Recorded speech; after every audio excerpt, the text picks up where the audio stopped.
Hello दोस्तों, मैं सिद्धांत। आज मैं आप सभी को बताने जा रहा हूं भारत और चीन की एक ऐतिहासिक युद्ध के बारे में। दोस्तों, इस वीडियो को लास्ट तक जरूर देखना। इस वीडियो के लास्ट में मैंने प्रधानमंत्री के द्वारा 3 स्कीम्स निकाले गए हैं, जो न्यू स्कीम्स हैं, मैंने आपको बताए हैं, जो कि आपके लिए बहुत ही लाभदायक है। देन प्लीज़ आप इस वीडियो को लास्ट तक जरूर देखना। तो दोस्तों, वो समय था 1962 का। चीनी सैनिक भारत के जमीन पर कब्जा करते हुए हिमालय की सीमा को पार कर भारत के अरुणाचल प्रदेश के तवांग जिले तक आ पहुंचे थे। और यह जगह थी नूरा नंग की पहाड़ी, जो कि लगभग 13,000 फीट की ऊंचाई पर थी।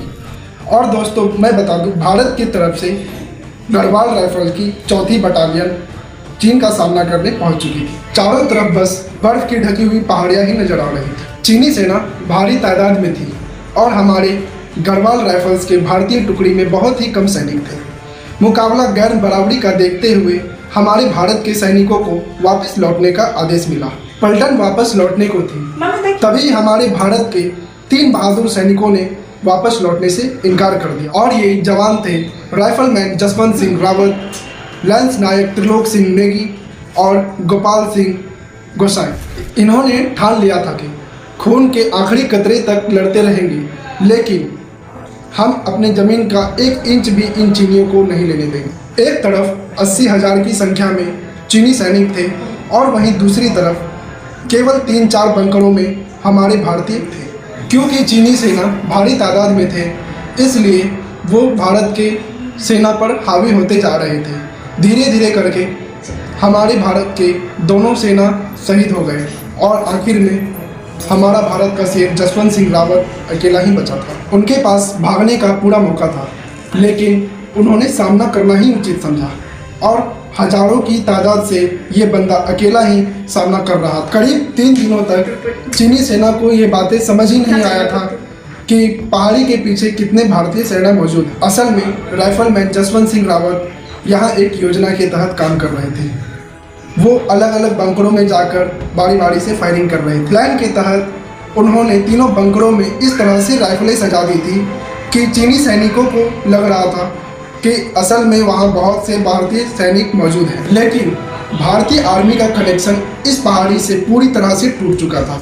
फिर भी हमारे बहादुर राइफलमैन जसवंत सिंह रावत अकेले भूखे प्यासे 3 दिनों तक चीनी फौजियों का सामना करते रहे। और इसी दौरान इसी पहाड़ी इलाके के मोनपा जनजाति के एक परिवार इनके लिए देवदूत बनकर उभरा। इसी परिवार के 2 लड़कियों, नूरा और सैला नाम की 2 लड़कियों ने हमारे राइफलमैन जसवंत सिंह रावत की पूरी मदद की थी। यहाँ तक कि उन्होंने चीनी बंदूकें भी लाकर हमारे सैनिक जसवंत सिंह रावत को दिया।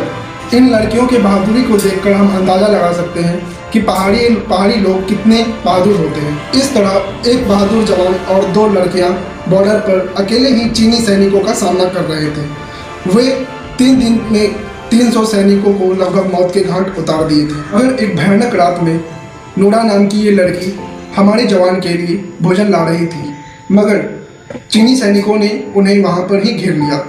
फिर वे उनसे अकेले भारतीय सैनिक की राज भी उगलवा लिए थे। जैसे ही हम चीनी सैनिकों को हमारे भारतीय सैनिक के बारे में पता चला, तो वे दंग ही रह गए थे कि एक अकेला भारतीय सैनिक इतने बड़े काम को कैसे अंजाम दे रहा है। वे सभी चौंक गए थे। उन्हें पहले ऐसा लग रहा था कि पहाड़ी के पीछे लगभग सैकड़ों की संख्या में भारतीय सैनिक मौजूद हैं, लेकिन जब उन्हें हमारे राइफलमैन जसवंत सिंह रावत के बारे में पता चला, तो उन लोगों ने हमारे राइफलमैन जसवंत सिंह रावत को चारों ओर से घेर लिया। जसवंत सिंह रावत लगातार 72 घंटे से भूखे प्यासे फायर पे फायर किए जा रहे थे, लेकिन सबसे दुखद बात यह थी कि उन्हें अब तक भारतीय सेना का कोई भी खबर नहीं मिला था। अब चीनी सेना हैवानियत पर उतर आई थी।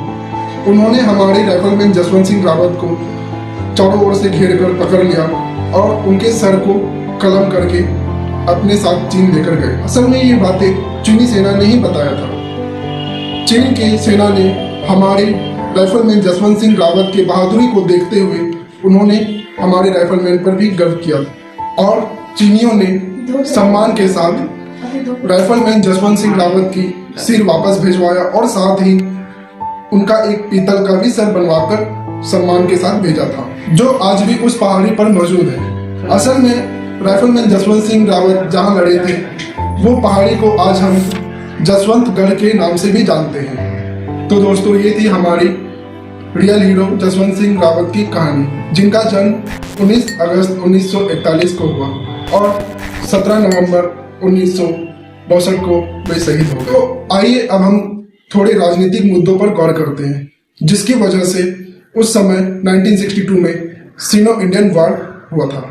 पहली बात तो ये थी कि उस समय हाल ही में हमारा देश आजाद हुआ था और अभी हमारा देश उभर ही रहा था कि राजनेताओं ने गलती पर गलती दोहराया। उस समय के रह चुके राष्ट्रपति सर्वपल्ली राधाकृष्णन ने कहा कि नेहरू की जो सरकार थी वो अपकृष्ट और तैयारी के मामलों में लापरवाह। प्रधानमंत्री जवाहरलाल नेहरू ने भी ये बातें स्वीकार की कि उस समय भारतीय अपनी समझ की दुनिया में ही रह गए थे। उस समय के भारतीय राजनेताओं ने आक्रमणकारियों को वापस खदेड़ने के बजाय रक्षा मंत्रालय से कृष्ण मेनन को हटाने पर पूरा प्रयास किया। अब जो भी हो, उस समय के राजनेताओं ने उस समय के हालात को देखते हुए जो भी उचित लगा उन्होंने वो किया। तो आइए अब हम चलते हैं अपने वीडियो की आखिरी टॉपिक पर, जो कि है गवर्नमेंट की स्कीम्स, जिनसे आप घर बैठे आसानी से लोन ले सकते हैं और वो भी बिल्कुल कम इंटरेस्ट में। तो हमारा सबसे पहला स्कीम है प्रधानमंत्री मुद्रा योजना, जिससे आप घर बैठे 10 लाख रुपए तक लोन का सुविधा उठा सकते हैं। हमारा दूसरा स्कीम है स्टैंड अप इंडिया स्कीम, जिसमें वुमेन एंटरप्रेन्योर SC/ST 10 करोड़ तक लोन उठा सकते हैं। और हमारा आखिरी स्कीम है PMKVY यानी प्रधानमंत्री कौशल विकास योजना, जिससे हम कोई भी न्यू स्किल सीखकर पार्ट टाइम महीने का 5 से 10 हजार रुपए तक कमा सकते हैं। अगर दोस्तों आपको इन तीनों स्कीम्स पर सेपरेट वीडियो चाहिए तो आप कमेंट बॉक्स में जाकर यस लिखें, तो मैं इन तीनों स्कीम्स पर सेपरेट वीडियोस डालूंगा। और अगर आपको ये वीडियो अच्छी लगी तो लाइक करें, शेयर करें और हमारे चैनल को